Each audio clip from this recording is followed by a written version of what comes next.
I put the link in that chat anyway, so. Oh, okay. Yeah. I gotta order a pizza, so I'm gonna do that. Okay. Can you hear us, Full Metal Cowboy Giovanni? The link's in the Twitter group. I added you to the Twitter group, so if you want to join, you can join it through that link, Giovanni. Yeah, this is the Post E3 podcast. Andrew's just about to come, so we're just waiting for him right now. But if you want to talk about anything before we get started proper, just feel free to do so.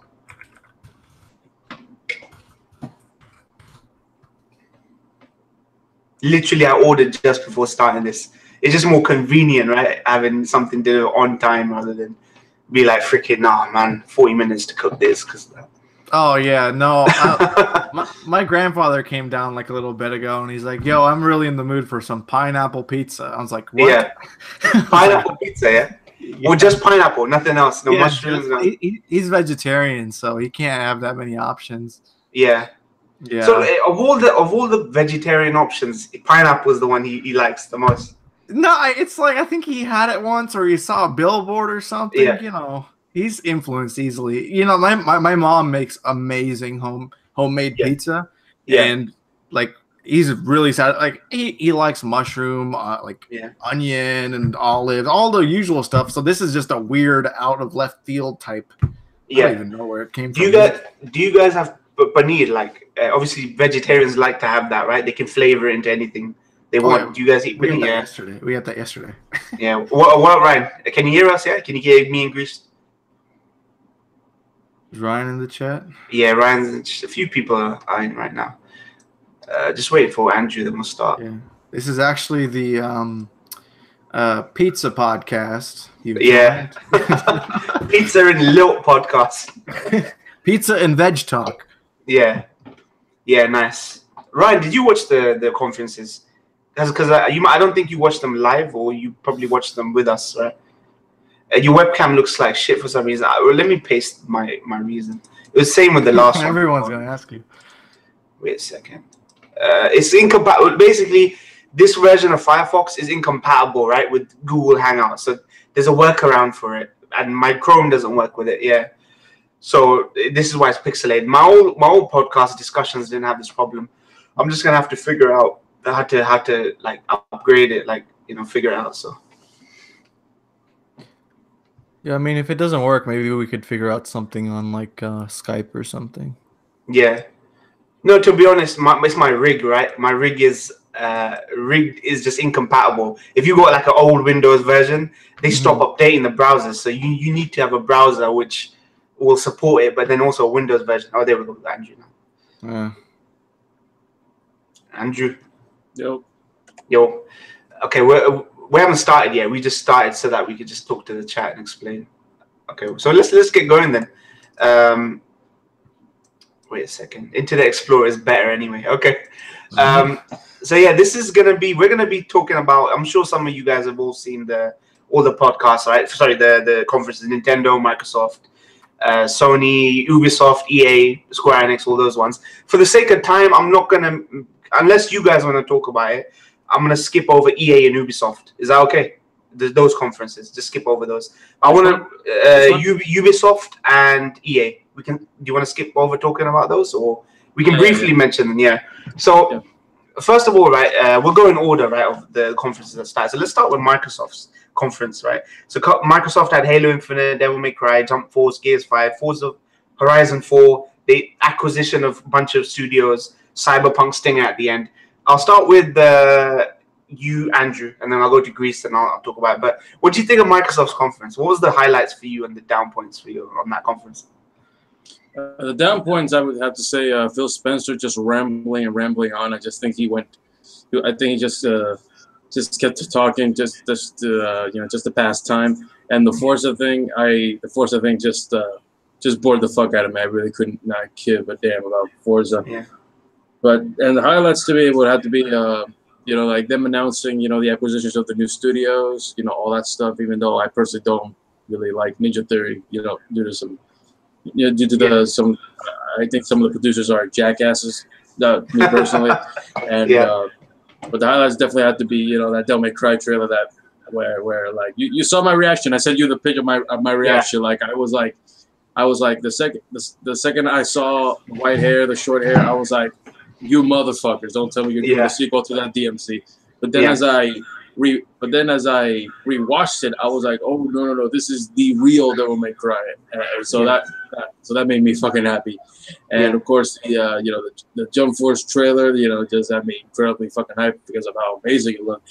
And the Kingdom Hearts trailer, was just, so overall, I would give the Microsoft conference overall, I would give it like a 8 out of 10. Yeah, it has some weak parts, but overall, I would give it an 8. Yeah, I mean, but just to talk to what you're saying before I go into Greece, Forza, even though what they showed of Forza looked good, it's not the kind of game I'd pick up. I'll be like, yeah, look, it looks fine, like multiplayer, all that stuff, but it's not the kind of game I'd play. As for Ninja Theory, like, I know because of the stigma they have because of the DMC game, right? And people didn't really take to it. I think they're a great studio. They did Enslaved, they did Hellblade, they did Heavenly Sword back on PlayStation. Yeah, so I think that's a great win for them. So that was a good announcement. I basically agree with you. I would give it 8.5 for Microsoft's conference. Greece, your thoughts on Microsoft's conference? We'll speak generally to it afterwards, but for now, just give me your highs and lows for that conference. Oh, are we going to get into specifics of it later? No. I mean, in general? Just give me your highs and lows. And then generally, Yeah. Well, I mean, I figured they'd bring it this time. Like we were saying in the predictions podcast, I thought they were going to have a strong conference. And lo and behold, like literally, even if when you check later after the conference ended, after Sony even went, a lot of people agreed that that might have been like Microsoft's best conference ever. Yeah. That's like literally where I'm at. In recent years. Yeah. Well, yeah. Maybe not like back in the 360 days or something like that, but at least in this generation, it's not even close, I think. And to the point where I didn't think like other conferences could really match up to what they did, but I mean that was proven wrong. We'll talk about that later. But most of the things I thought that they really swung around their weight because they got so many third-party announcements, like a lot of these games that you normally wouldn't see on their stage, like like the Sekiro Shadows Die Twice. That would be more of a game I would associate with Sony. Landing like something like what's it called, Cyberpunk, like that announcement was literally the most hype I went all E3. That when the music kicked in, they did it exceptionally well, fake ending the freaking conference and then popping up with that's the one thing I wanted to see, and they got that. And then I guess they had other things like DMC5, of course. I was really confused too. I had the same feeling. I was like, oh shit, it's the shitty ass Dante again. He doesn't look as shitty this time. And then I realized after the trailer that it was Nero. That they were showing the whole trailer. I was like, because the voice, I recognize the voice, Johnny Young Bosch. And like I should have known the Revenge. And then you notice that he's using his left arm, not his right arm. Right. Just like Nero. Yeah. And then, of course, at the end when Dante actually came riding in on his motorcycle. So, I mean, that I was expecting an announcement for Devil May Cry, but like initially they had me down and then they got me right back up, which was a really weird, cool like turn of events. They ruined my hype and then they brought it all the way back up. So exactly. They had a lot of those types of announcements. What? Here's the thing I wanted like to discuss with you guys generally about this idea that whenever Microsoft, it was a great conference. I loved it, right?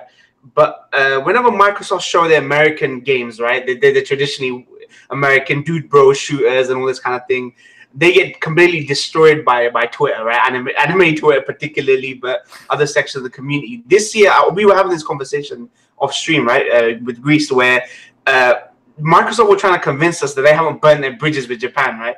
People keep saying, where's the friggin' Japanese games at, man? Where's the JRPGs? Where's the anime licensed games? Where's these kind of slightly funkier Japanese games, right? And this year, they obviously had Sekiro, they had Vesperia Anniversary, they had Devil May Cry, they had Jump Force, which is probably the most amount of a Japanese presence they've had in any year so far, right?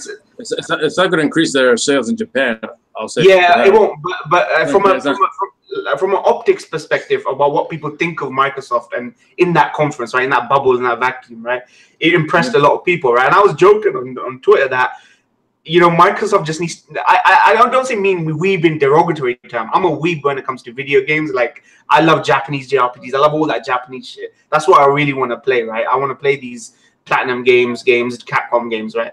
But it seems as though this year they just kept that crowd happy, and then it just worked out really, really well for them. Whereas no one gave a shit about Forza. No one really gave a crap about Gears. Do you think that showing was down to the fact that they actually managed to, you know, appease a particular audience that is usually slating them and demonizing them and hating on them? What do you guys think? I think it was a more a case of them trying to please both audiences. Yeah. Because the Gears of War thing, like, I've never been a big Gears of War fan, but that new Gears of War, you know, gameplay trailer looked pretty freaking cool. So to me, I think it's a case of Microsoft just finally kind of like, even though it's never going to happen, they're never going to be that big in Japan. Like, they're basically non-existent over there. I think that they're like, look, there's this other audience. We might as well, you know, kind of like appease to them, you know, like not pretend like they don't exist, and just like, you know, just try to please both sides, basically. Yeah. You Greased. Do you think that this strategy they employed this year is what really wowed people? I think the whole thing that really won it for them was the third-party acquisitions, not necessarily that they had the Japanese presence. Yeah. It's because they had a good, like, I think the main thing that with their conference is always their pacing. What they always screw up is with these long, like, soliloquies about things that no one cares about. They spent time on Forza, but they didn't bring in a freaking sports car this time. I'm gonna give them a plus for that. Yeah, you know, like obviously, like, we all bash them for showing certain things like Gears, Halo, and Forza every year, but they have a dedicated audience, so it makes sense for them to do it. It's the fashion that they do it, you know, like. You don't like they didn't pull an EA this year where they talked forever with a Champions Trophy about FIFA. Like they didn't pull anything like that, and they got Madden, the majors. They got Madden none of that stuff. Like all the stuff that the actual core audience of gamers would really, really enjoy, and especially the way they ended it off. That's really what I think. Like that lasting impression at the end really made it so it just capped off this really great conference in total. What would you guys say that there's a lot of controversy whenever Microsoft has a good showing, and they've had this criticism leveled at them for years that everything they showed can be played on PC, everything they showed can also be played on PS4. And then obviously there's two ways you look at it. You look at it as a conference and look at it as far as tangibles, right? As far as, you know, them getting you to spend money and that kind of thing. So Microsoft always say it plays best on Xbox One X because their third-party games have all these 4K support, 60 FPS support, all that stuff. And then there's people that go, oh, but nothing they actually showed was that great in terms of exclusives. I would argue that it just shows that you can actually play these games on these consoles, because most of what people play constitutes third-party games, right? We don't always get exclusives, right? So for the majority of the year, people are usually playing third-party games, and so that's what constitutes most of what people play. What do you think about the controversy about this whole idea between the conferences versus the tangibility of these announcements and that kind of thing? What does it say for you? Does it matter that Microsoft won the conference? Do you think it'll do anything for them when tangibly their exclusives are lacking? Andrew? To me personally, I wouldn't say they won E3 personally. We'll get to that later, but I would say, look, to me, the way I look at it is your exclusives are just as important as your third parties, because the exclusive is what sells you on that console. Yeah, you get a console specifically. You get a console generally to also play games, but the thing that will sell you on getting what console is the exclusive that they have. The reason why I want to get a Switch is because they have so many exclusives of games that I love. No More Heroes, Bayonetta, that it pulls me to get that console. Xbox to me just does not have an exclusive or exclusives that I love so much or draws my attention to get that console, because I don't want to get a console just for maybe like one or two games, because basically it means I just wasted $500 on an oversized paperweight. Yeah, I was telling literally just before that conference, that was exactly the sentiment in our podcast, the pre-predictions podcast, where a glorified paperweight teetering on the edge of a bin right now, that kind of thing. What about you, Grease?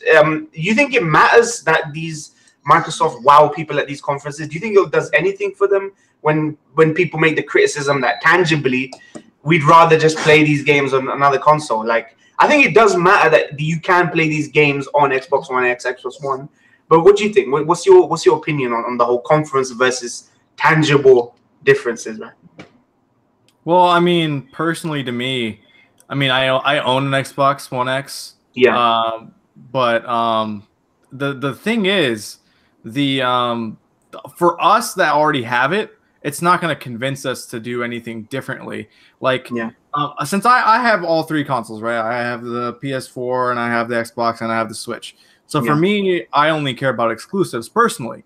But you have to remember that this is a large audience, and the Microsoft community in general, I think most of the time, even in 360 years, they thrive mainly on third parties. They did, like Call of Duty was the thing to play on Xbox 360. Like Halo was a part of it, Gears was a part of it. But can you think of very many other exclusives that were on that console? Yet they still dominated PlayStation for most of that generation. Yeah. So for me, this just shows, okay, you guys that have only Xbox Ones, right?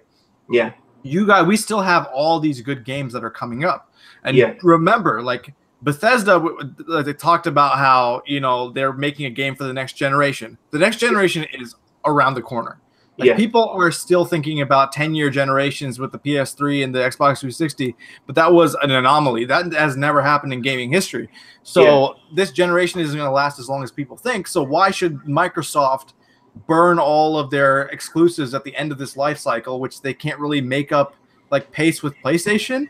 It's about mindshare, and they really need mindshare for the next generation. So I think they're being smart with what they're doing currently for their for their brand. I can't see them like just going out and spending all their money on third-party exclusives right now, especially when it's so close to the end.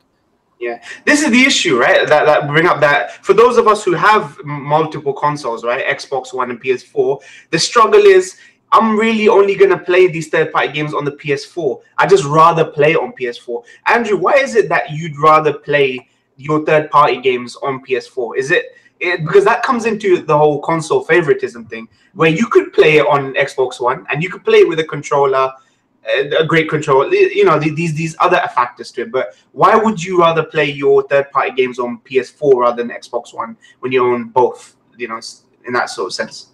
Why do you think that is, that this is constant struggle about where I'd rather play these third-party games when they basically would run exactly the same, Andrew?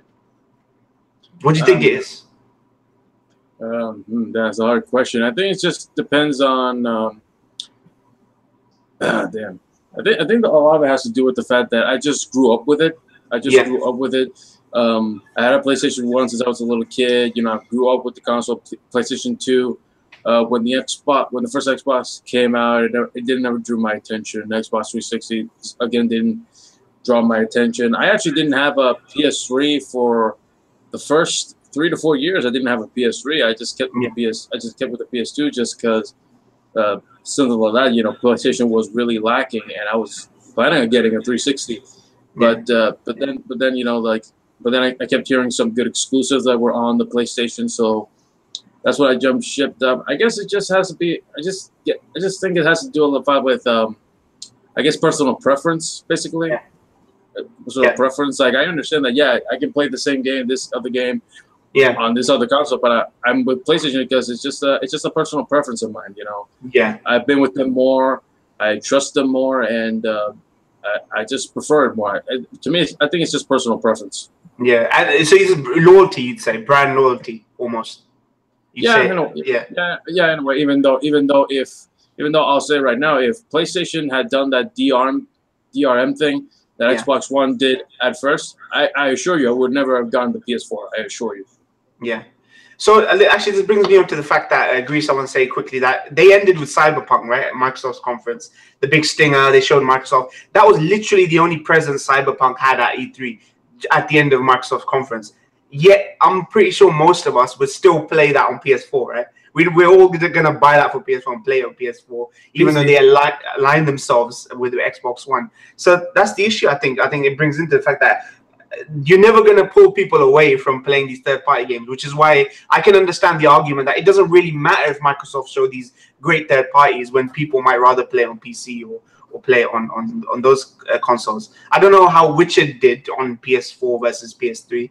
I think maybe the sales was similar, maybe slightly more on one. I don't know whether that was the case or whether historically it's actually been effective, right? This marketing with one guy and then selling more on that console. I know COD it happened with, but I don't think that's the case anymore. We'll go on to the anything more you guys want to talk about Xbox One in terms of what they showed. Your thoughts? Major shout out to them not bringing a fucking car or having some sports people talk about their sports games. Major plus on that one. Yeah. Grease, anything closing thoughts on Microsoft's? I just wanted to commend them for the like we were saying, the acquisitions of the studios. Though I don't think the individual studios are really that big, honestly. It's a little confusing to me just because they bought what was it, Playground Games, which already makes stuff exclusively for them. They bought a couple that were already Xbox only.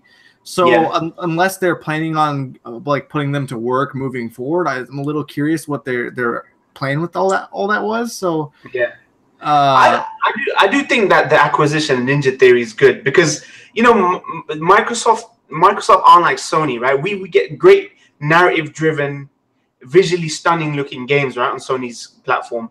Ninja Theory are all about face capture, narrative, emotion, these deep engaging narratives, right? I think and Ninja Theory used to have a partnership with Sony. They were almost going to be a first-party studio for Sony, but then that fell through. That deal fell through. They had a good relationship with Sony. Then they kind of started going independent. Now they're actually a first-party studio for Sony. I think with the Hellblade, Heavenly Sword, Enslaved, that game with Andy Serkis, they're going to bring that to Microsoft console, which Microsoft doesn't have. Microsoft doesn't have the Horizons. It doesn't have the God of Wars. It doesn't have those sorts of games that we kind of really enjoy. I thought that was a big win for them. I think Ninja Theory was. And now that they've lost Remedy as a good role partner, Remedy were just doing all their shit for Microsoft.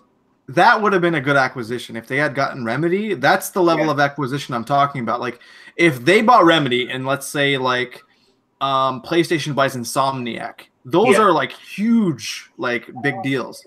Yeah, like this is like more like, I get that Ninja Theory is making good games, but even Hellblade was like a really smaller, like super like linear, very like it's not even like, it's not on the same level. It's like, okay, like it's a good acquisition. It was a Kickstarter game though. Yeah, it was a Kickstarter. Really? I didn't know that. Yeah. Okay. Yeah, it was a Kickstarter game. But like it's all good in the long term for them, I think. So I mean, whatever. Yeah, I mean, I think that acquisition is actually more important than we think it is, especially if they're gonna be working on the next console, next generation of consoles. So let's go on to the next one, which was I'm looking into this. What is it? Bethesda one, yeah, second one, yeah. Now I was kind of let down by Bethesda, but this actually doesn't go against what I said in the E3 predictions podcast. That I think Bethesda won't be so great this year because they don't have they didn't sound like they had the games that I really wanted. What do you guys think of Bethesda's conference? Andrew, what did you think of? Did you watch Bethesda's conference? I watched Bethesda. Yeah, what did you think of it? Really fucking weird at the beginning, like, the Bethesda conference, I was a little bit like, I was expecting a little bit more, but overall I thought it was an overall decent conference. I would give it probably like a 7 around there. Just because like I'm happy that we're getting Rage 2 because I loved Rage 1 back in the last generation. It was such a gem of a game that so many people played, and now we're getting the sequel and it seems to be just so much bigger than the first one. It just makes me happy. Like Doom 2, the Fallout game, even though it's an online game now, the Fallout game looked pretty impressive. Yeah. But yeah, it did definitely get a little bit awkward with this because a lot of the developers, they just looked so awkward. They looked like they were like they didn't want to really be there in front of all those people. Yeah. It was a tough crowd as well. They had to literally get them to clap, like tell them you should be clapping right now. Yeah, exactly. It was a tough crowd. I agree though. Rage and I like the Andrew CK concert because the guy's fucking awesome. Yeah, I agree that Rage never interested me before. You were a fan of it, obviously, but Rage 2 actually looks like something that, it piqued my interest. I don't know if I'll play it, but I wouldn't mind giving it a go. You're right about it was kind of an awkward conference. What about you, Greece? What do you think of Bethesda's conference? So I tweeted this out, but I thought it was slightly better than EA. Yeah. So first of all, I had no idea who those guys that you just named were to begin the conference, so that wasn't a major plus for me. Yeah. This is what started the whole trend in my rage toward E3 the musical. Yeah. So, which was the prevalent theme this time around, which is crazy. Yeah. But like Rage, I never played Rage. The first one, so I was interested to see in what direction they would go, especially since it was one of those games which a lot of people said had potential, but they really screwed it up somehow. Yeah. The ending, I have no idea what the actual consensus was. Do you want me to tell you the ending? Something about an elevator. Basically, okay. Imagine this: you're the final level. You're in the base of the main baddie. You're fighting through all these soldiers, going through hell and back. And I assure you, it was hell and back. You're going through this. You take the elevator. You press a button. Something opens. Ends. Yeah, that's true. I love Rage, but I'll admit that was like, what the fuck? Yeah. So I mean, that trailer, at most, it intrigued me to the fact that it felt Doom-esque. Yeah. Where the combat was a little faster and they had really interesting weaponry, some interesting powers and stuff. But the power is actually a new feature in the game that wasn't in the first one. Oh, okay. Yeah. So yeah, it was interesting to me. And then we were talking about this on my live stream, and then Doom Eternal was announced, and then I completely couldn't care less about Rage. Yeah. Like, I just got the better version of that, like right there. It's like, okay, So that. Let me hunt you down, boy. Yeah. Yeah. Let's talk about. Sorry. Just overall, I was gonna say because of their major thing was Fallout 76, right? Yeah. So that Fallout 4 was something that I didn't really care too much about. I barely finished it, and having something like that but online just turned me off from it more. Yeah. Instead of the other way around. And I feel like it's something that people are going to screw up pretty bad based on the way that they like highlighted how it works. And then they ended the conference with the two things that pissed me off the most, which was the whole non-announcements, right? Yeah. Starfield and Elder Scrolls. Oh my god, I want to choke someone out, but okay. Before we talk about those that stinger they had at the end, let's talk about Fallout quickly 76, because I had no interest in Fallout. Like, I thought this is an unnecessary sequel, unnecessary spin-off. What is this game? Then they kind of sold me on that. Look, this is the first time they've tried kind of a synchronous, like, multiplayer aspect to this single player, world or whatever it is, right? And it seemed they sold me on it. Todd Howard. It's because it's Todd Howard is really what sold me on it. If it was anyone else doing a boring ass presentation, maybe I wouldn't. The line. A map that glows in the fucking dark. Yeah. Now the thing with that guy is, you've seen the memes, right, going on Twitter about Todd Howard and all that shit. Right? His fucking face. Yeah. Now my issue with that is Todd Howard's. I felt that was a very fan servicey, right? Everything from when he started talking about Fallout 76 was really fan servicey. Now it looks great, but do you really think? Are we gonna play? Are you gonna play it, Greece? Are you gonna play Fallout 76, Andrew? Like, realistically, are you gonna? Unless I have friends, loyal friends who will play with me at any time. Not really, because it just looks like a game. It looks like a game. Even though they said it's single player, it definitely looks like it's more geared towards playing with friends. And unless I have friends that will play with me anytime, at any time, I don't think I will. Yeah, and I don't know anyone I know that could commit that amount of time to building a faction, maintaining the faction, doing Yeah, especially considering Fallout is a game that it takes a lot of time. To do a lot of stuff, it takes time. Yeah, so it's great for a particular crowd, right? Maybe even the Elder Scrolls Online crowd who got some time to invest into it. But one thing I want to ask you guys is: did any of you guys think that they weren't making Elder Scrolls 6? Did any of you even think for a second that they weren't going to make Elder Scrolls 6? I don't know why everyone was on fire about that announcement. And not that it was even a great freaking announcement. It was just basically like, it was basically a screenshot but you could basically it's a screenshot that they zoomed out. Basically, that's all it really was. I wouldn't even call it a cinematic, man. It was a GIF or something. It was more like. So did you guys? You guys knew. We all knew that they were working on Elder Scrolls 6. It's just that was the fan service, and Starfield was basically a non-announcement. That was basically a title screen. Both of them. Yeah, it's the Elder Scrolls announcement looked like they put out like a Civ 6, like they cut out the Civ 6 title and just slapped in Elder Scrolls 6 on there. Yeah, it's just like it was the most lazy. Like, and what was that? Like everyone knew that Starfield was a project they were working on, right? Yeah. So what was the purpose of even talking about it? Especially when they just showed like some space station thing opening up. What the hell does that tell me? Yeah, nothing. Yeah, that's the Mass Effect Andromeda trailer, the first one. You know, this is the thing though, like it was fan service. When they said Todd Howard comes once in a blue moon to these E3s, right? It was just he was there, he thought he's all that swagger and charisma, right? I could get away with giving people setting the internet on fire with basically nothing, right? And it's probably several years out. Starfield is probably even further out than Elder Scrolls 6. Well, they're probably both the same number of time out. So that was kind of I don't know anyone who's impressed, but I saw my timeline completely blow up when Elder Scrolls 6 was announced. Like no one thought that was going to happen. But for me, overall, if we're talking about some of the smaller stuff like Prey, we were having this discussion, Andrew, about Prey. Prey is a great game. The DLC announcement didn't really blow me, like set me on fire or anything. It's free content, fair enough. Every one of Bethesda studios had a presence there except Tango, which is their Japanese studio with Japanese staff on there, right? They did Evil Within, Shinji Mikami made Resident Evil and all that. They had Evil Within 3. Yeah, and they had nothing to show, nothing to announce. You know, I would have rather taken just an announcement that Evil Within 3 was coming or a Prey 2 was coming, but we didn't get that, man. We got that non-announcement, like you said. So yeah, that's Bethesda. We won't go too long on them. For the next one, let's talk about Square Enix. Was it the next one? Yeah, Square Enix. Yeah, we can talk about Square. Yeah, Square Enix. We'll talk about that. It was a 30-minute presentation. It was underwhelming, to say the least. Underwhelming. Yeah, the only good thing I took away from that was Dragon Quest is out this year. I didn't even know that, and the footage looked amazing.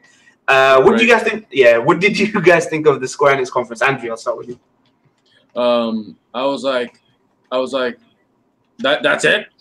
That's it. Yeah.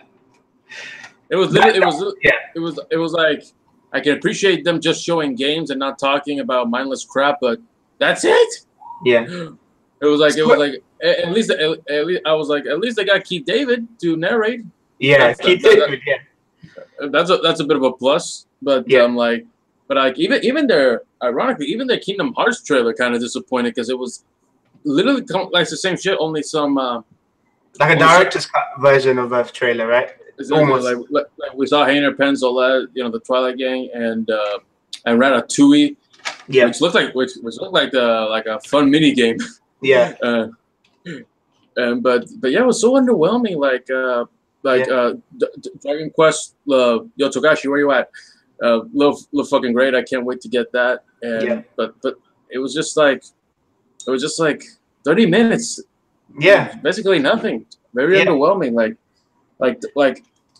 I would honestly say it's almost as worse as I would honestly say it's my least favorite conference. I would say EA is. I would say the EA one is better, but again, I haven't watched it, and I don't want to watch it. I wouldn't say the conference is bad in terms of the way it was structured. It's just they didn't show anything anyone was interested in. I mean, when you think about it, there wasn't much there that people were interested in. We already had seen a Kingdom Hearts trailer.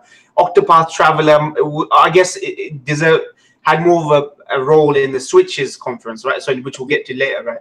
And Dragon Quest, we already gameplay of it already exists. Everyone already knows about it. All they did was just announce when it was coming out. That was it. Yeah, they didn't even talk about Final Fantasy 15 DLC that they got planned, right? They got three DLCs planned for FF15 coming up. They could have at least talked about that. Had someone from Tabata's team talk about it, whatever it was. It was kind of underwhelming. I think everything this E3 was banked on Kingdom Hearts for them. We're going to give you 3 different places, 3 different trailers, and everyone's going to go crazy. Greece, your brief thoughts on Square Enix conference? I honestly, like, it was underwhelming. Sure. I thought it was probably unnecessary to even have the conference. They could have pulled in Bethesda. You know, when Bethesda doesn't have much to talk about. Oh shit. They don't have a conference. You're gonna have to ignore that. It's gonna keep going. Okay. But overall, I didn't think it was bad, just because I want the timing of these conferences to be similar to this. They shouldn't be more than 30 minutes to an hour. You can announce everything you need to, unless it's a really, really big game. Yeah. It's unnecessary to, like, you know, have a little speech before the game and then show the trailer, come out and have another speech, and then go out and show another trailer. Like, that's completely unnecessary. So I like that they were really streamlined. And at the same time, they had a couple things that were kind of interesting to me. What was that game called? Babylon's Fall. That had a little interesting little teaser. Some medieval weird, like, powers and stuff. I want to know more about that. What was it? The Quiet Man had a hilarious, like, I have no idea what the hell that thing is. Trailer. And then it just renewed my excitement for Dragon Quest XI. I've never played a Dragon Quest game, but when I was in Japan, it was all over the place. Literally every store I walked into had Dragon Quest material, and I got really hyped when I was there, and now I'm seeing more of it here, and that just got, like, renewed my hype. If you have something big like that, even though it's out in Japan, you want to show it at least to your Western audience, right? So in that regard, that and then Shadow of the Tomb Raider, both of those games I'm really hyped about. So I don't think it was not a bad conference. It just felt a little unnecessary. Yeah, I mean, it's all subjective, right? What interests people, what doesn't. I know for a lot of the Square Enix's, like, mainstay fans, Shadow of the Tomb Raider doesn't really interest them, even though Square Enix has actually broadened their portfolio, right? They've got a lot more Western games in their portfolio. They've got Hitman, they've got Deus Ex, they've got Tomb Raider in their portfolio. They even publish Rocksteady's games in Japan as well. So I think it was decent. It was decent from a conference perspective. They didn't spend too long on any one thing, but it was just subjective, right? Dependent on what interested people, what didn't. For me, Dragon Quest has such a there's no representation for Dragon Quest in this territory, right? So it's good to finally see a full-blown console Dragon Quest come out that we can play, and it's this year. So I'm hyped for that. Let's go on to Sony now. This is the main body of the discussion. They showed a fuck ton of stuff. Well, not a fuck ton, but everything was quite impressive what they showed. So I'll just briefly go over the stuff so you guys can. There was Control by Remedy. There was that game Control that Remedy are doing it's a multi-platform, but they showed at Sony's. Resident Evil 2 Remake, Last of Us 2, Ghost of Tsushima, Spider-Man, Death Stranding, and I also wrote down awkwardly paced conference. So let me start with you, Andrew. Your takeaways from that conference. The Sony one? Yeah, Sony one. Oh, man. Remake. All right. We gotta start from the ground up, obviously. Yeah.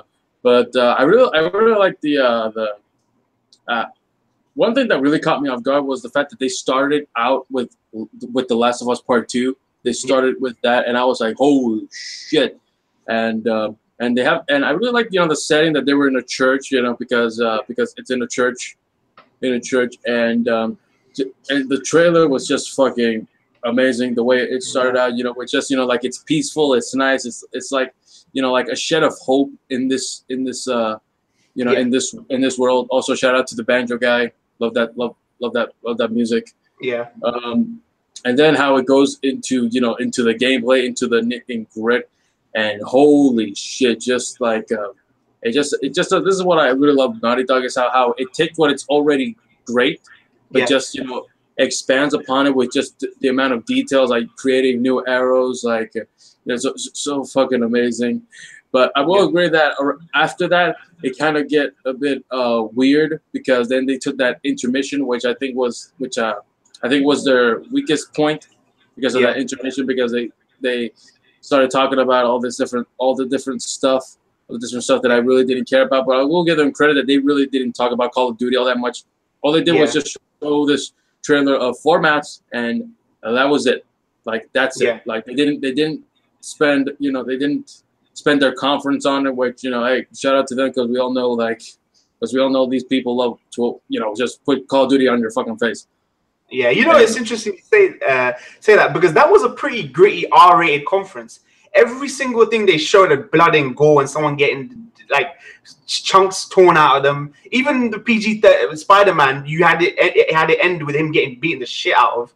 So that whole conference was actually pretty dark. Think about it. Resident Evil 2 remake, Last of Us, someone's getting intestines torn out, Ghost of Tsushima, guys getting shanked in necks and stuff. And it was a very gritty, dark thing. And especially, like you say, Last of Us 2, the opening, I didn't think they could improve upon almost perfection with Last of Us, right? But they did. The context-sensitive animations, the fact that gameplay looked like a cinematic, like you were still stuck in a cinematic, but you were actually playing gameplay, right? So Last of Us 2, the way it opened was good. I think I agree with you that the transition was kind of off and awkward, right? Like moving people from tent to tent, whatever it was. But they definitely made up for it. Greece, your thoughts, your takeaways from the PlayStation conference? Ghost of Tsushima looked fucking incredible. It did. I'm surprised Sucker Punch could make a game like that. You know? That's surprised me. Sucker Punch, like I've known Sucker Punch since the Spike Hooper days, and to see how they go from that to that, and it's just fucking incredible. And it just looked like, you know, like beautiful. The fighting, everything, just amazing. Yeah. It's weird that if Gorilla can do it, anyone can. Yeah. It's a weird fit though, having Ghost of Tsushima with Sucker Punch. You naturally put Spider-Man and Sucker Punch together, right? After Infamous, a big open world where you're doing whatever you want, right? But now obviously Insomniac are doing Spider-Man. We'll talk about that later. Your takeaways, your highlights from Sony, or low points from Sony's conference, Greece. Well, Last of Us, jaw dropped, of course. Yay for the ability to jump, which they confirmed. That was an amazing and crawl. Yeah. Jump, crawl, and you can actively dodge. Those animations were actually timed button presses. So that's nice too. Yeah, they didn't have the HUD right and prompts, so you couldn't see that, I guess. Yeah. There's a bunch of new. If you just look it up, you can find a bunch of information, and you can also find apparently the press was shown a 50-minute demo of Cyberpunk. So really? Yeah. I was just reading on the gameplay. It's first person, like the RPG elements, the numbers that come up when you shoot people, like Borderlands. It's all up there. It's on IGN. But so they should have shown that first of all. Yeah. But what the hell are they doing, man? I don't know. It's press only. 50 minutes. They have 50 minutes of gameplay, and they couldn't put out a freaking gameplay. Fucking press. Yeah. But Last of Us Part 2, amazing. I felt like the trailer for that, the gameplay whole thing was a little awkward with it was a weird transition with the whole the scene and it was a romantic scene and then changing over into like I think it's because it's trying to show you why Ellie is mad in the first trailer, because you saw that she's pissed. I'm guessing they're showing you what may happen and why she's so pissed. Yeah, well, she has every right to be pissed from the first game. Let's be serious now. Yeah, they're still keeping Joel a mystery though. Joel is still a big mystery. I think something they said in the trailer. Everyone was saying Joel was confirmed. They said something about Joel in the trailer. I didn't catch it. Yeah. So I'll have to look back on that. Almost there's a creed, like it gives suppose the creed thing that Joel might be, you know, like the rumors that Andrew was mentioning about Joel being a figment of imagination. I feel as though maybe there's starting to be more validity to that now. The front and center is Ellie, and he's this phantom. He was taking care of no one then. Like when he was injured. Okay. Anyways, aside from that, Ghost of Tsushima, I am interested in that game, but I feel like the minute to minute, like the combat's nice, right?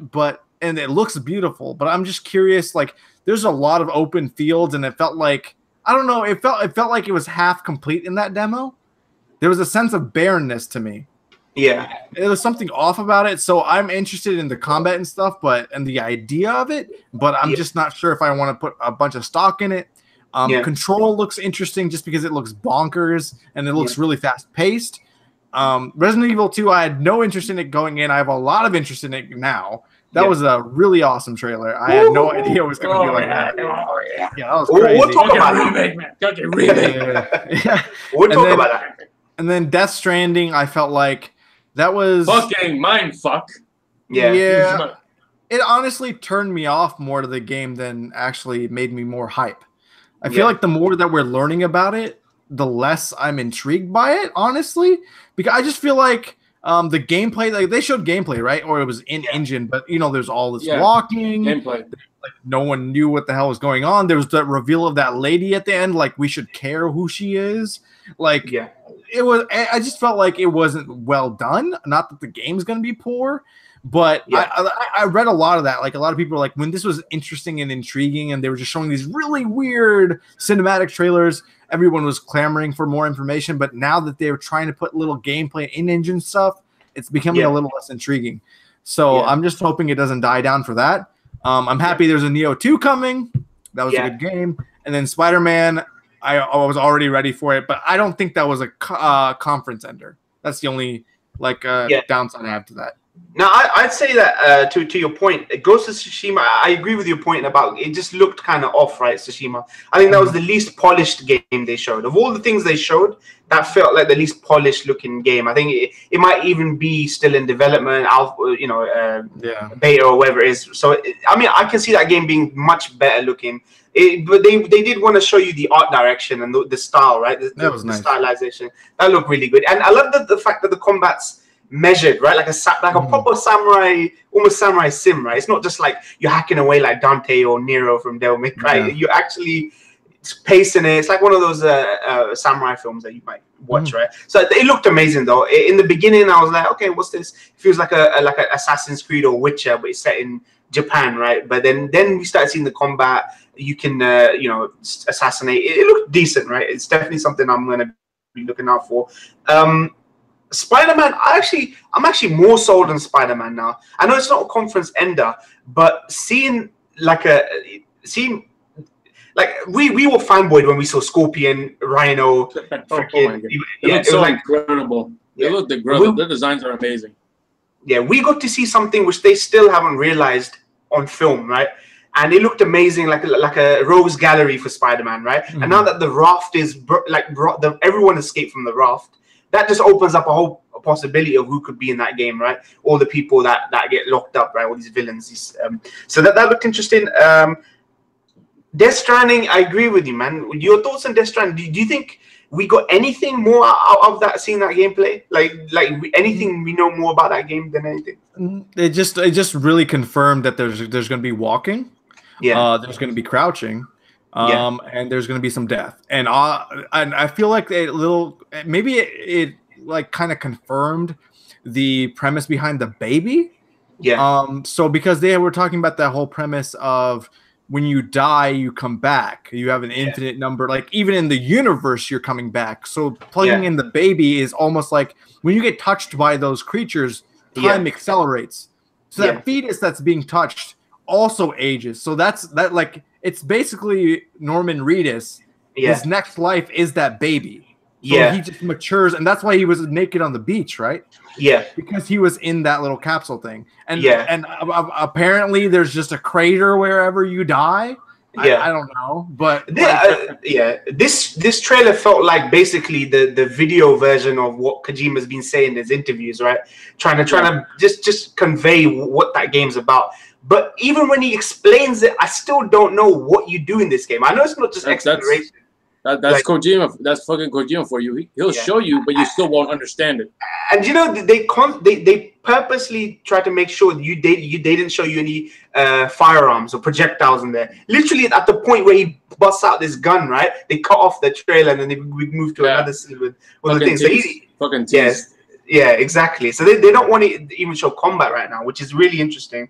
He just wants everyone to be immersed in the world. I do like the depth of field, right, and the field of vision, because you don't really see that where the character's tiny, like really, really tiny on the screen, and the world's much bigger around him. And so I think we need more this year. I think maybe they've got something planned more to show this year. I think when someone like the guy who made PlayStation 4 says he's played 36 hours of this game, that's not enough. What they showed was not enough. You can't just show Reedus walking around. I know why they did it, but we need. I don't believe him. I don't think there's 36 hours of this game made to play. They say it is. I don't know why they'd be lying. It's got to be the same segment over and over, man. Maybe. It's like, or maybe he gave Mark Cerny one large expanse of land to walk across and backpack across, and that's all he got. Yeah. Okay, one thing that we kind of didn't talk too much about is the idea that Remedy showed their game off too. They've kind of parted ways with the goodwill relationship they have with Microsoft, and they showed a game that basically looked like Quantum Break at Sony's conference. Control. It's got a female protagonist. It's got all the time bending stuff that Quantum Break had. That game actually looked really, really interesting. So are you guys excited to play that? You're going to play that on PlayStation 4 if you pick it up, you think, or on Xbox? Looks very interesting. I might check it out. It looks very, very cool. Yeah. Yeah, I mean, I'm a fan of Remedy. Alan Wake was amazing. Quantum Break was a good idea, but they just screwed up with all the TV stuff in there. I tried playing it, but I couldn't get through it. But they had the thing that really like makes me more excited about this one is that even I guess they interviewed them a little bit and they said that the pace is faster than Quantum Break. So the main reason I didn't like Quantum Break too much was because even the gunplay was super slow. This looks like it has impact. It looks really intriguing. I thought it was a Death Stranding trailer when it first started. Like, you know, it was that intriguing. Like anything that makes me think outside the box, I'm cool for. So it doesn't seem like they're gonna use any live action sections, I'm assuming. That's one thing that actually pleased me, where it looks like a game that's gonna be really well paced, not this 20-minute live action TV episode you got to watch between every single chapter. That wouldn't surprise me if they were setting up for a TV show in the future. Wouldn't surprise me. Yeah. So okay, let's go on to. Is there any last closing words you want to say about Sony's conference? Overall thoughts? Want to talk about Resident Evil 2? I thought Resident Evil 2. I was bro. Yeah. When I saw that first person, I was like, what the fuck? Yeah. But then when I saw that PlayStation 1, I was like, ooh. Yeah. My friend was like, Andrew, this is it. I didn't believe him. I was so skeptical. Yeah. But then when that police fell down, the zombie chopped up his leg. Yeah. I was like, oh shit. And then it got bang. And then you see Leon Kennedy face. I was like, ah! Yeah.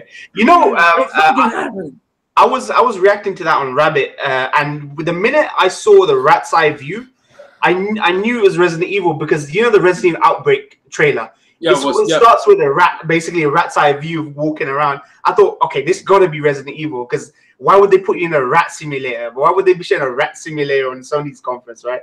There's got to be some reason for this, right? And then I thought, shit, okay, this has got to be Resident Evil. And then obviously the cops, the guy was saying, what are you doing? Why are you coming towards me, man? And I knew, okay, that's how every Resident Evil game has some dude getting attacked, doesn't know why he's getting attacked.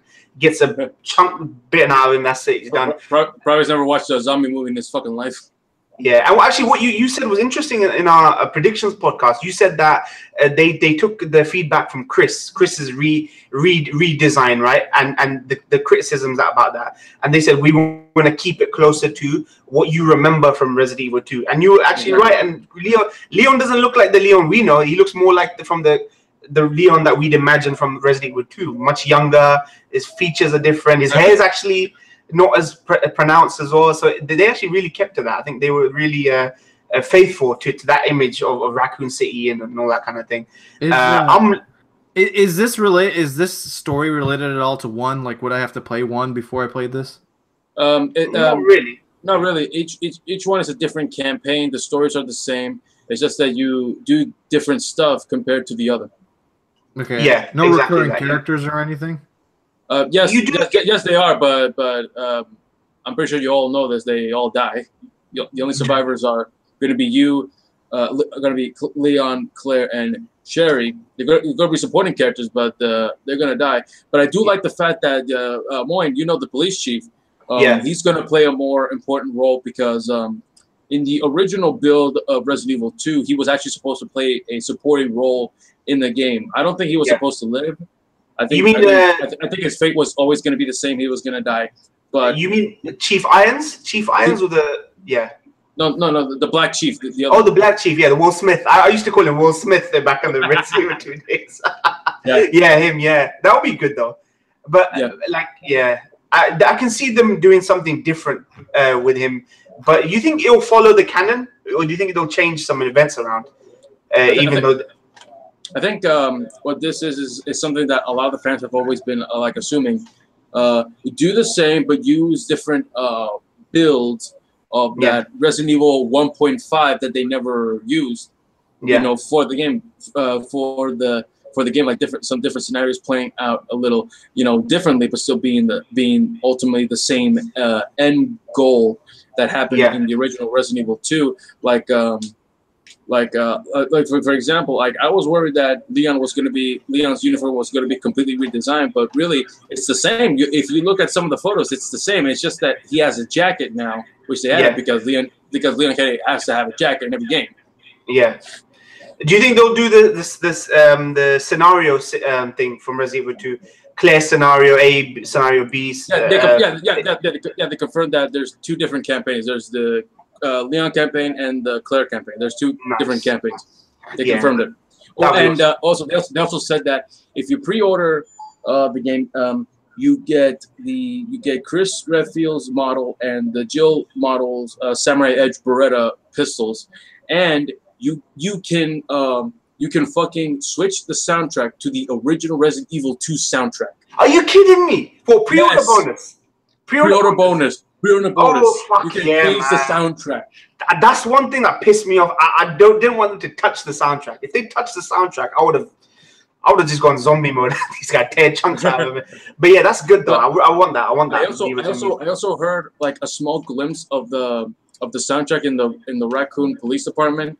Yeah. And if you listen to it, it's not exactly like the original, but it's very like grim, very grim, and it has the signature bang. Yeah. Oh, nice. They kept the bang, and also the liquors. Yeah. So sorry, before Grease phases out for the fanboy, the Resident Evil fanboy, I quickly want to mention this ties into Resident Evil that we're gonna get Kingdom Hearts and Resident Evil 2 in the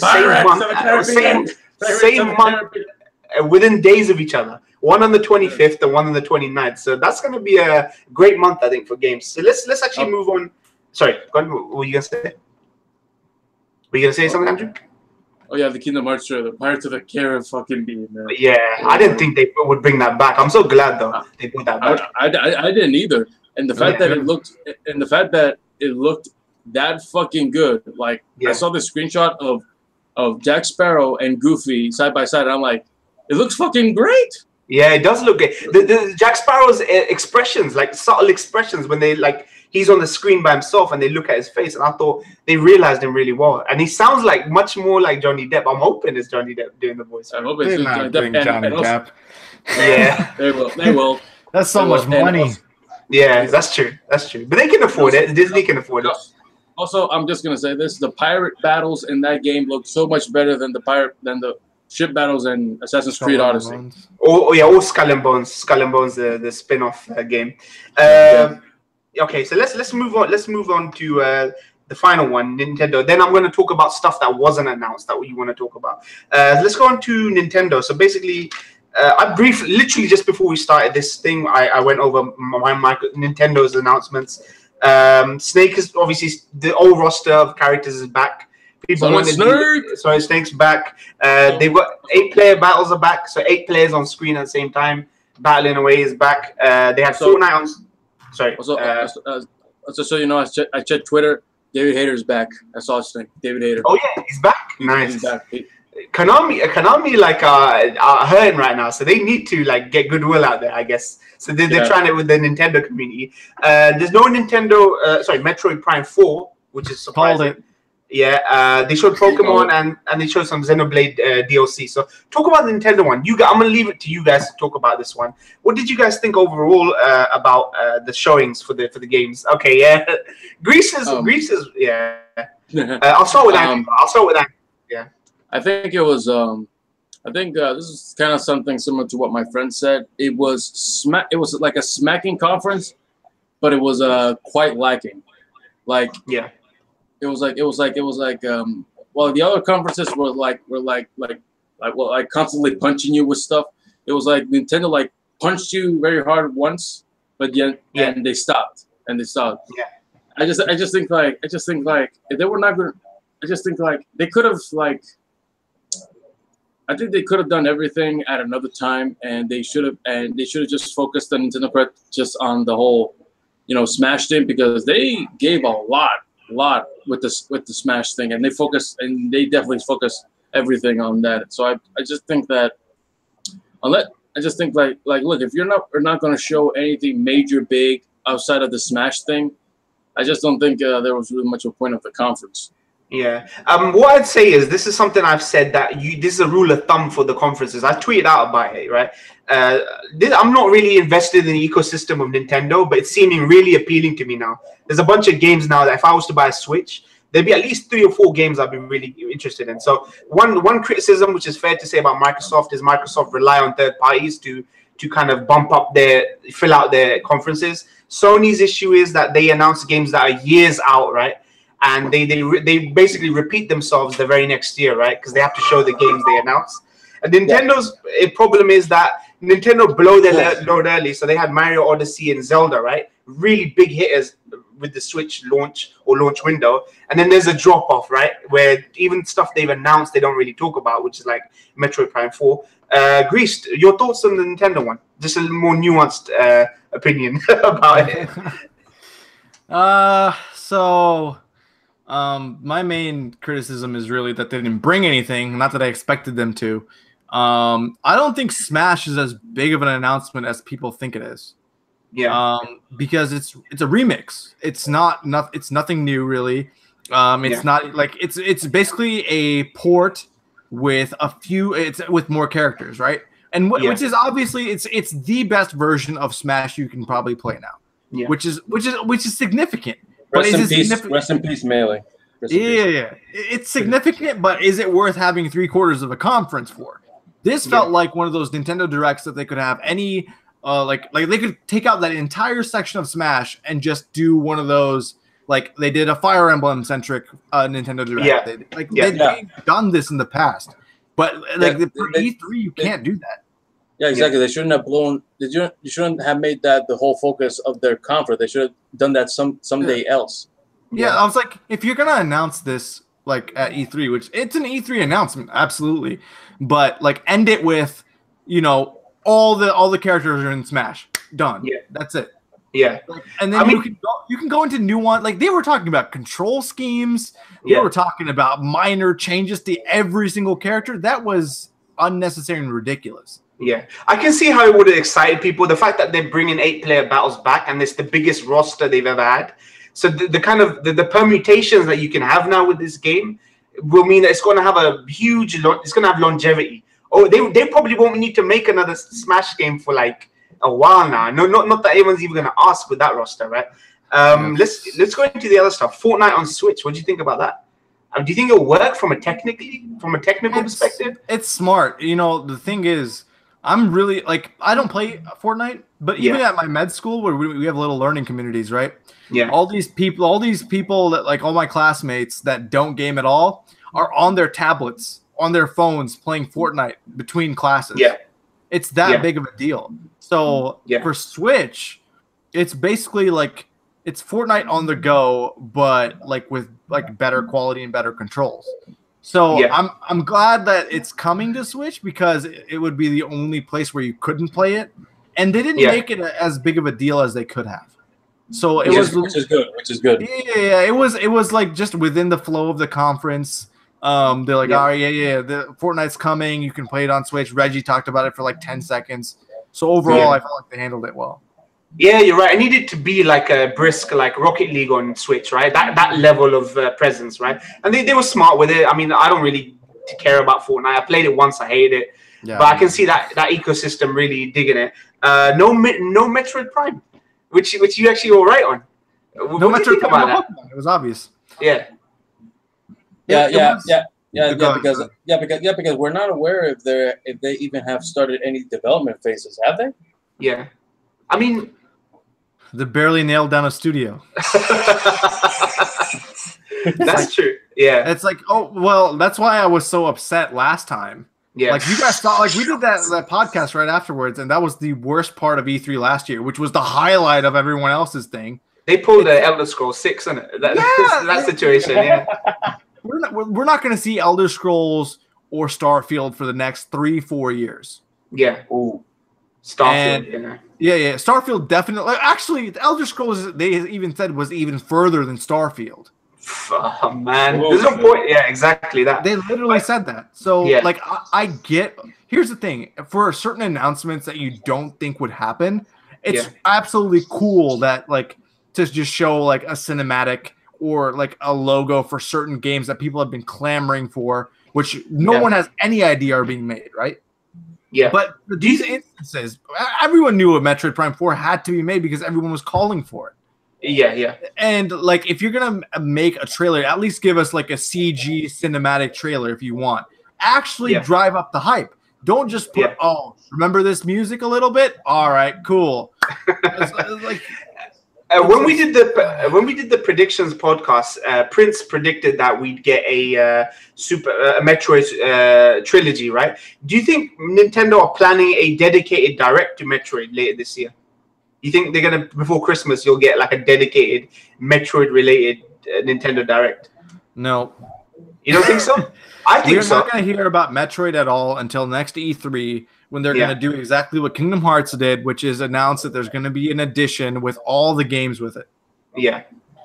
Okay, we'll see. Interesting though, but you actually on the nose with that though. No Metroid, nothing. Don't know if any of you guys. I didn't see many people talk about it. Xenoblade 2 on Switch, right? When that came out, I saw Prince streaming it. No one really hyped about it. Everyone was about Breath of the Wild, Mario Odyssey, a bunch of other stuff. Xenoblade 2 DLC got announced. Any of you guys interested in that DLC that got announced? Well, yeah, it looked very interesting, especially since I'm planning on getting Xenoblade is one of the many games I'm planning on getting when I get the Switch. Although one thing I was surprised they didn't announce. I did mention this in the predictions because I wasn't sure either way they were gonna do it. I'm surprised they haven't released an HD remaster of Xenoblade 1. Yeah, like you have like if you have a sequel on another console, wouldn't it make sense to remaster the first one on that console? Just so that people can understand. Yeah, I mean, have it on 3DS, and everyone has a 3DS that's a Nintendo fan. And virtual console. I used to have one. Not the new one. Not the new. Yeah, new 3DS. Okay. Yeah, new 3DS. They have it on Wii U's Virtual Console, don't they? Xenoblade. You can play it on the Virtual Console on Wii U, right? Or I don't think so. The first one. I think you just would have to put it like Wii U played Wii games, right? So you just have to put in Wii. You'd have to. Okay. And what they did talk briefly about Pokemon and the Pokemon Go integration, where anything you catch in Pokemon Go, you'll be able to integrate. You gotta catch them all. Any of the Pokemon things they talked about interested you all? The Pokeball look nice. That's all we need to say about that, right? Yeah. I mean, I hate the toy features. I hate toy features in games. Yeah, I mean, it's like look, Smash has that, Mario Kart has that. It's a part of Nintendo at this point. They've done that in the past with Pokemon. I remember with the re-releases of Gold and Silver had those the ones that took note of how many steps you take. Yeah, those little walker things. So this isn't outside their realm, and because it goes with Pokemon Go, I think it's smart. But they're not smart to bring it out now when no one plays Pokemon Go anymore. Yeah, that's true. So all in all, what were your scores for Nintendo's conference? Particularly scores, because I know your scores for the other ones. Andrew, your score for the Nintendo conference? I would probably say, I would probably give it a 6. I would give it probably a 7. 7. You, Grish? I'd give it a C-. C-. Okay. So one more thing I want to go on to is the stuff that we definitely thought would come but didn't get announced. There's 2 things I've got written down. One, Rocksteady didn't show their game. Rocksteady didn't show the game they work on, and the other one is the Blue Point remake. We didn't get to see what Blue Point were working on, that big remake. We also didn't say the supposed Marvel Square Enix project. We didn't see that. Yeah, the Avengers game. We didn't see that all. What do you think was up with that? The absences. Because I would say either Square Enix found out that it got leaked and they got cold feet, and they were like, look, and and they were like, look, like save it for someplace else when there's more of a surprise, Yeah. or either it's another Final Fantasy remake situation, and they started from scratch again with it. Yeah, probably. Yeah, Final Fantasy VII isn't a real game. I don't think it is at this stage. I don't. It's just yeah. I don't think they're even reading the code for it. I don't think there's nothing. You know what it is now? I don't even care. There was a time where I used to care about FF7. Now I legit don't care about that at all now. Like I'm more interested in Spider-Man, Tsushima, Death Stranding, most of what Sony showed. Some third parties here and there. I just literally don't care. I could you could be dead before it comes out, and I wouldn't care. Like no big loss, right? We waited 10 years for freaking Final Fantasy 15, and it was good, but it wasn't like wow, 10 years worth of hype, and it lived up to that hype. It's not worth getting that excited for that long period of time. Yeah, I have a parallel with that. Like Cyberpunk was like the biggest thing I've been waiting for like the longest time. I've rewatched that trailer so many times that it's ingrained in my brain. Yeah. And when the music, literally, I heard the first note, I started flipping out. Reaction, right? It's freaking crazy. Yeah, because there was the music from the original trailer. Yeah. What would happen in this game to disappoint you in Cyberpunk? So my whole parallel is that hype that I felt before the trailer even started was infinitely bigger than when I actually saw the trailer. Yeah. Like the trailer's excitement was not as big as the nostalgia of like seeing that previous trailer and the music that it triggered in me. Yeah. And I don't think it will live up to what I like other than this grand. Like I'm sure it'll be fantastic. But like the way you build it up personally, like I built up Versus 13 back in the day, it's never gonna actually get to those levels. So that's why I don't really put that much stock into each of these games anymore until they're ready to ship. Yeah. I'm still convinced that game will come out early next year. Do you think that's the case? You think early next? No. No. Oh yeah. No. I would say. I would say what? I said maybe holiday 2019. Mid 2019 or late 2019. Late 2019. They're gonna show the gameplay demo at E3 next year. Yeah. Well, what's interesting, actually, talking about 2019 release dates, is that a lot of these developers don't, apart from Sony, Microsoft doesn't really have anything left for the rest of the year. They don't really have anything major that people care about for the remainder of the year right now. Most of their announcements are all 2019 stuff. Even some of the third-party stuff was all 2019. I think next year is the year now we've got to put our chips on, because the remainder of the year basically has Spider-Man and Dragon Quest for me personally that I'm looking forward to in terms of playing this year. Is there any other games coming out this year that you guys are? Well, I still have a lot. I still have a lot of games to get. Red Dead. Sorry, Red Dead. Oh yeah, Red Dead 2. Red Dead 2. Yeah. I mean, like, were you surprised that it wasn't there? Yeah. No, Rockstar. I don't care about E3. No, Rockstar is far above E3. Like E3 needs Rockstar. Yeah. E3 needs Rockstar more than Rockstar needs E3. That's just a fact. That's true. But I'm surprised they didn't show anything. Like they wouldn't want to show off their show off their wares. You know what I mean? Like so close to. They're like it's like they're confident they're gonna make billions of dollars in the first week. That's what I don't like about Rockstar's. Rockstar's so overconfident, and they've got every reason to be. Fair enough, right? But the fact that they don't have, it's like look, bro, their portfolio speaks for itself. Like they have every right to be that confident. Yeah, they do, but I'm not so crazy. Are you crazy about Red Dead 2, Grease? Like crazy over? Yeah, I'm not crazy on it because I played Red Dead. The first one, it was great. But it wasn't that legendary game that everyone talked about. Same thing with GTA. I don't think it deserved the amount of sales it got. Yes, like nothing Rockstar has made has been as good as it's been hyped to be, except maybe GTA 3 San Andreas. Yeah. That was the last time when they deserved all the hype that they got. But yeah, I agree. Yeah, I mean it's all goodwill from back then, and somehow it hasn't evaporated yet. I just don't understand. It's a special case, and hits like this we'll never understand. Honestly, there's no rhyme or reason. I just think that they do marketing so overwhelmingly well. Like they don't tease anything early. It's the year it comes out. They have like great narration over their stuff. They always have features that no one thinks the game is gonna have. So it just and GTA, Red Dead is not gonna do even close to the numbers GTA did. Yeah, absolutely. I mean, everyone knows it. News companies, like news press, even know about it. It's just like, even fucking politicians know about it. Yeah. Oh, yeah, so, definitely. So as far as like games this year, we do have to remember that Kiwami 2 comes out this year. For Yakuza. Yeah. Shadow of the Tomb Raiders this year. I'm excited about that. Spider-Man and then Red Dead. That's pretty much it. And what's its face? Dragon Quest. Dragon Quest, yeah. Dragon Quest is a PS4 exclusive, right? The Steam what? and PS. I think Dragon Quest 11. I thought it was more. Yeah.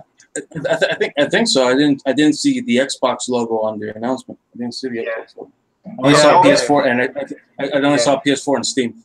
But and Switch. Steam, apparently. And Switch. Yeah. So Sony have got some big hitters like Spider-Man still to come, and even you could say to an extent Dragon Quest 11. The others are third-party games. Microsoft has basically nothing, right? The rest of the year, which is concerning, right? I mean, it's okay. Third party can carry them. Yeah, that's true. So basically, we'll just wrap up now. I quickly want to ask you guys, just for the sake of this kind of conference, who won E3 conference-wise? Who would you think won E3? Because people are always going to wonder, who do you think won E3? So I'll start with you, Andrew. Who do you think won, or was it a tie-break situation for you? How was it? Is he there? Andrew. Your mic's muted. Oh, your mic's muted, Andrew. Is he there? Wait a second. Andrew, you there? He should be able to hear us, even though I'll ask you first then. Greece. Yeah. Who do you think won E3, or do you think it was just a little bit more deadlocked than that? I thought it was close between Microsoft and Sony. I'm back. Did I miss anything? No. I was asking you guys, who do you think won E3? I'm gonna ask Greece first, and I'm asking you. So yeah, sorry, Greece. So I like I said, it was close between Microsoft and Sony. But for me personally, just how I like you guys have seen how I react to teasers, right? Yeah. It pisses me off. So for me, gameplay trumps teasers. I tweeted out, and and exclusives matter for a console press conference. Yeah. So that's the only reason I'd give Sony the edge, because almost everything that they showed, except for that weird Rick and Morty game that they showed, landed for me. So they didn't skip a beat. Microsoft had an amazing conference. Props to them for not being slackers this year, and not boring anyone. And I think the majority of the world, people are saying that Microsoft had the best conference. Which kudos to them. But like for me, I have a PS4. Any third party I play on PC. So my exclusives are all that really matter to me personally, and they showed a ton of gameplay that was compelling to me. So I've got to give the edge to Sony, but it's close. Yeah. Andrew, who won E3 for you, conference-wise? EA. Yeah. Yes. You're a FIFA fan? No. Wouldn't play with the last game on the fucking planet. Yeah. I would say I would give it to Sony. The second I saw the Resident Evil 2 remake trailer, I kept yelling on Twitter, "Sony wins! Sony fucking wins!" Because well, for one, since if you remove if you remove that intervention in the middle, and you just follow for The Last of Us all the way to all the games to the end, it was just perfection. It just they showed a trailer. They showed gameplay. They showed you how it is, and it just kept the ball. It just kept the ball fucking rolling, and that's what I love. Because again, just like you, Grace, I can't fucking stand teasers unless give us a full trailer with gameplay. Don't show me at a conference. Yeah. So I will give it to Sony. Sony, okay. For me, I'm gonna preface this by saying that even though Microsoft. If Microsoft won on conferences, Sony won on my wallet. They won my wallet more than Microsoft did, right? But I'd say that for me, the conferences were neck and neck. This deadlock for me, only because I was hoping for a little more from Death Stranding. I loved everything else apart from that Rick and Morty game. Death Stranding kind of let me down, right? I wanted to be a bit more meat on the bone, right, as far as what the gameplay is, apart from the stealth and avoiding all that stuff. But it looked beautiful, it looked amazing, but it didn't communicate to me what the experiences of playing that game, right? Obviously, until you get the control, you won't. For that reason, Sony came down a bit, but they actually, for me, Microsoft were neck and neck with Sony. Sony had better quality, but fewer things. Microsoft had more announcements, more things. Of maybe somewhat lesser quality. So for me, it was deadlock. But it seems to be almost like a consensus here that Sony were all out overall, you know, out ahead, right, in terms of consensus. We're talking about that. So yeah, I hope you guys who are watching right now, 8 of you guys that are watching right now, enjoyed that. That was our thoughts on it. Apologies, Prince, if you're in the chat. Sorry. We should do our top like 3 or 5 most like hyped up games we are post E3. Top 5. Okay. Yeah. Okay. Yeah. Just off the top of your head, what are you most hyped for? Let's start with Andrew. You don't have to rank them. Just give me 5. The top 5 games that you're more like hyped for now with post E3. Hello. Yeah. Sorry, you heard that? My headphones were fucking up. The top 5 games you're most hyped for after watching E3. After watching E3, okay. Top 5. Okay. Yeah. Kingdom Hearts 3, Devil May Cry 5, Resident Evil Remake 2, Ghost of Tsushima, and Jump Force. Jump Force. I'm gonna, before I go to you, Grease, I'm gonna reiterate what Andrew said. All of his list except Jump Force, I'll replace that with Spider-Man. Spider-Man. Yeah, okay. Spider-Man. That showing was really good. What about you, Grease? Okay, so for me, it would be Cyberpunk, Shadows Die Twice. Yeah. DMC 5. Yeah. And then I'll go with Last of Us Part 2. Yeah. And oh shit, what should I give this last one? Kingdom Hearts. Kingdom Hearts. You want to give it to Cyberpunk even though we haven't really seen anything? I'm so hyped for it. Yeah. I'm so You're just hyped for it. I had the biggest like reaction to that, like even that music, so I gotta give it to it. Like yeah. I know it's not gonna be as good as I think it's gonna be, but it's still gonna be. I have such faith in CD Projekt Red, and the gameplay that I'm reading about has me hyped too. Yeah. So like, I mean, it's all wrapped up into E3, but this wasn't really an ordered thing, right? Yeah. It's just these specific ones, like you guys mentioned, like Resident Evil 2 remake. That's interesting to me, but I'm not like a big franchise fan, right? Ghost of Tsushima looks kind of undone to me, so it was kind of a default thing for me. Yeah. That's it. Sorry?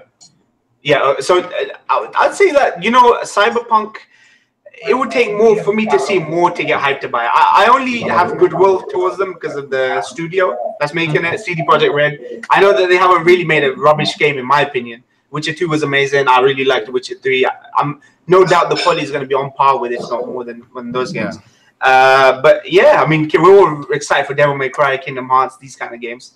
Yep. But yeah, I'm mostly in agreement with Andrew. So yeah, so you guys who are watching right now, that was our post E3 discussion review. We couldn't have Prince. If you're in the chat, Prince, sorry we couldn't have you today. And there was a bunch of other people that wanted to join that we couldn't have for time constraints. But thank you guys for watching. If you're watching it live or watching the archive, hopefully, man, next year, man, we'll do the same again, man. And so hopefully our predictions will actually be more accurate, because none of our predictions came true, apart from, I think, Greece one about Metroid, and Nick's one about Sekiro, the From Software game.